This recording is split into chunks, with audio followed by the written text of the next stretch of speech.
سچ وہی نہیں بول سکتا جو خوف کا شکار ہو، اور جب تک مومن کے اندر خوف رہے گا خدا کے علاوہ، وہ سچ کے ساتھ کھڑا بھی نہیں ہوگا اور حق کے ساتھ کھڑا بھی نہیں ہوگا۔ تو جب سچ اور حق کے ساتھ کھڑا نہیں ہوگا تو باطل کی نرسری بنے گا اور باطل پھر غالب ہوگا۔ بس تھوڑا سا نکتہ بتا دیتا ہوں، ویسے آپ لوگوں نے سن لیا ہوگا مجھے، 27ویں آئینی ترمیم شریعت کی روح کے خلاف ہے، آئین کے روح کے خلاف تو ہے ہی۔ اسلام نے، اچھا آپ دیکھیں، اللہ نے نبیوں کو بھیجا، رسولوں کو بھیجا، جلدی ختم کرتا ہوں، لیکن ان کو معصوم بنایا، ساتھ ان کو نصاب دیا، کیا؟ یہ قرآن دیا، انجیل دی، زبور دی، توریت دی، صحف آسمانی دیے، سب کچھ ہوا۔ ہر نبی کوئی نہ کوئی دستور لے کر آیا، ساتھ اس سے کہا یہ نہیں کرنا، یہ نہیں کرنا، اور اگر ان سے ہوا تو پہلے ہی آدمی کو اللہ نے جنت سے نکال دیا تھا۔ اور ہمارے ہاں اپنی ایک ترمیم آ گئی، اس شخص سے نہ مقدمہ چلے گا، نہ اس کو پوچھا جائے گا، اور یہ تا حیات بھی رہے گا۔ مر گئے بھائی۔ پہلے سندھ میں امن نہیں ہے، کوئی کسی کی فیکٹری پہ قبضہ کر لیتا ہے، کوئی جناب پلاٹوں پہ قبضہ کر لیتا ہے، کوئی زمینوں پہ قبضہ کر لیتا ہے، اور جس پر یہ الزام ہے اس کو مستثنا کر دیا ہے۔ مستثنا سے مراد پتہ ہے آپ کو کیا ہے؟ اس کو کوئی دنیا کی عدالت نہیں پکڑے گی، اللہ کی عدالت تو مرنے کے بعد آئے گی۔ اور یہ قانون فرعون کی عدالت کا تھا۔ اگر فرعون نے یہ قانون نہ بنایا ہوتا تو وہ موسیٰ علیہ السلام سے بچنے کے لیے 70,000 بچے نہ مارتا۔ کبھی سوچا ہے آپ نے کتنی بڑی آپ نے خدا کی بغاوت کی؟ 70,000 بچے مار دیے کہ میری کرسی کو کسی نے کہہ دیا۔ نجومی ہوتے تھے نا ان کے زمانے، یہودیوں میں نجومی ہوتے ہیں، نجومی اور پتہ نہیں یہ اس طرح کے لوگ ہوتے ہیں، عامل، ہمارے ہاں عامل ملتے ہیں، نجومی لکھتے ہیں یہاں بھی نجومی۔ کسی نے کہہ دیا کہ ایک بچہ پیدا ہونے والا ہے جو تیری سلطنت کو برباد کر دے گا، اور اس نے کہا میں بچے ہی برباد کر دے سا، اس نے بچے مروانے شروع کر دیے۔ لیکن موسیٰ علیہ السلام تو اللہ نے بچانا تھا، اس کے گھر میں جا کر بچا لیا، اور پھر اسی سے اس کی سلطنت ڈبو دی۔ میں پاکستان کی مقتدرہ سے کہتا ہوں خدا سے ڈر جائیں، اتنے باغی نہ ہو جائیں کہ تمہاری بغاوت سے فرعون بھی شرما جائے۔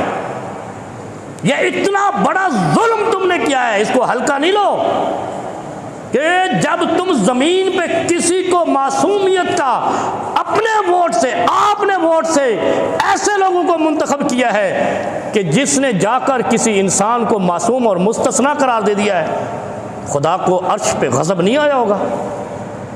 خدا نے تو اپنے نبی کو نہیں معاف کیا، غلطی کی، اس نے کہا چلو جنت سے باہر ہو جاؤ۔ اور پھر یہ بھی کہ کوئی معصوم اور مستثنا کائنات میں اس کے بعد، نبیوں کے بعد کوئی ہے نہیں، کوئی ولی بھی نہیں ہے، کوئی صحابی بھی معصوم عن الخطا نہیں ہے۔ یہ مولوی اگر کوئی کہتا ہے تو وہ بے علم ہے۔ صحابہ سے غلطیاں ہوئی، اور اگر معصوم عن الخطا صحابہ ہیں تو صحابہ نے جنگ کیوں کی، آپس میں مشاجرات کیوں ہوئے، تنازعات، جنگ جمل صفین، یہ کیوں ہوا؟ علی معاویہ کا جھگڑا کیوں ہوا؟ یزید اور حسین کا جھگڑا کیوں ہوا؟ عثمان کے خلاف بغاوت کیوں ہوئی؟ اس کا مطلب معصوم نہیں تھے، غلطیاں ہوئی ان سے، صحابہ سے بھی غلطیاں ہوئی۔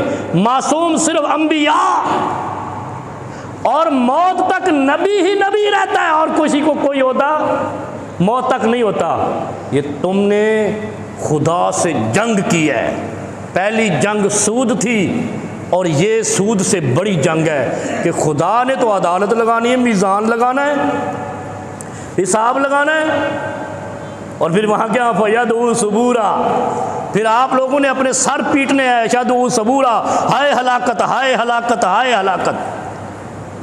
یہ بہت بڑا، یہ ڈرو، اس سے آنسو بہاؤ کہ یہ جو 27ویں ترمیم ہے صرف یہ نہیں ہے، اور جو دوسرے برے کام اچھے کام کیے ان کو چھوڑو، مستثنا اور معصوم زمین پر اس وقت کوئی بھی نہیں ہے، اور اگر کسی نے کسی کو قرار دیا تو اس نے خدا سے جنگ مول لی ہے۔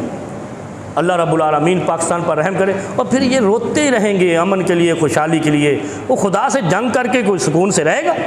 اور ہم محلے میں لڑائی کر کے سکون سے نہیں رہ سکتے، خالق کائنات سے لڑنے والا کیسے سکون سے رہے گا؟ مالک کے ارض و سما سے بغاوت کرنے والا کیسے سکون سے رہے گا؟ اور پھر ہم کہتے ہیں یہودی ترقی کر رہے ہیں، عیسائی ترقی کر رہے ہیں، رشیا چائنا، یار وہ خدا سے جنگ نہیں کرتے، گناہ کرتے ہیں، شرک کرتے ہیں۔ تو تم آئین کو توڑ کر زمین پر جنگل کا قانون کیسے چلا سکو گے؟ یہ حیوانات تو نہیں ہے۔ آئین، یہ حقیقت بات ہے، آئین انسانوں کو ربط میں رکھنے، مستحکم کرنے کا ذریعہ ہوتا ہے۔ اللہ نے بھی جو نبی اتارے وہ اسی لیے نہیں اتارے کہ بس جاؤ ان کو سجدوں پہ لگاؤ اور کام تمام، پورا قانون اور آئینی دستاویز دے کر بھیجے۔ اسی لیے کہتے ہیں یہ آسمانی کتابیں ہیں، یہ آسمانی صحف ہیں۔ زمین پر کوئی بھی معاشرہ کسی آئین کے بغیر نہیں چل سکتا۔ اور آئین، قرآن جیسے کہتے ہیں نا صحیح بخاری کا درجہ قرآن کے بعد سب سے اصح الکتاب ہے، اسی طرح آئین بھی خدا کی زمین پر قرآن کے نظام کے لیے، قرآن کے نظام کی ایک پرتو ہے، عکس ہے۔ وہ آئین غلط ہے، صحیح ہے، لیکن کسی نظام مملکت کو چلانے کے لیے ایک آئین ہونا لازمی ہے۔ اور پھر اقبال نے کیا کہا؟ آئین جواں مردہ حق گوئی و بے باقی۔ آئے ہائے، اللہ کے شعروں کو نہیں آتی رو بھائی، وہ شعر تو ہوں سارے گیدڑ ہے پاکستانی، ان کو تو سمجھ ہی نہیں آتی بھی بن کیا رہا ہے۔ اور یہ جب عذاب آتا ہے، یہ یاد رکھو کبھی ایک شخص کو اٹھا کے نہیں لے کے جاتا، کیونکہ یہ جمہوری نظام ہے، یہ جرم آپ کا بھی ہے کہ یہ آئین ترمیم ہوئی کہ کسی کو مستثنیٰ کر دیا، کسی کو تاحیات کر دیا۔